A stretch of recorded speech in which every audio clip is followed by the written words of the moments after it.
একদিন এক ছোট ছেলে রাস্তা দিয়ে হাঁটছিল। সে দেখতে পেল এক বয়স্ক মানুষ একটা ভারী বোঝা বহন করছেন। মানুষটি ক্লান্ত এবং বোঝা নামিয়ে একটু বসে বিশ্রাম নিচ্ছিলেন।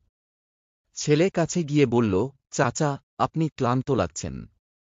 আমি কি সাহায্য করতে পারি? বয়স্ক মানুষটি ছেলেটির কথা শুনে মৃদু হাসলেন এবং বললেন, ধন্যবাদ বাছা, তুমি খুব দয়ালু। কিন্তু এই বোঝা খুব ভারী। ছেলেটি জবাব দিল, আল্লাহ তায়ালা বলেছেন, যারা অন্যের উপকার করে তাদের জন্য আখিরাতে পুরস্কার রয়েছে। আমি চেষ্টা করতে চাই। বয়স্ক মানুষটি ছেলেটির সাহায্য গ্রহণ করলেন এবং ছেলেটি তার সাধ্যমতো সাহায্য করল। মানুষটি ছেলেটির এত সুন্দর আখলাক দেখে আবেগাপ্লুত হলেন। তিনি বললেন, বাবা, তোমার মতো মানুষদের মাধ্যমে এই পৃথিবী আরও সুন্দর হবে। আল্লাহ তোমার উপরে রহমত বর্ষণ করুন।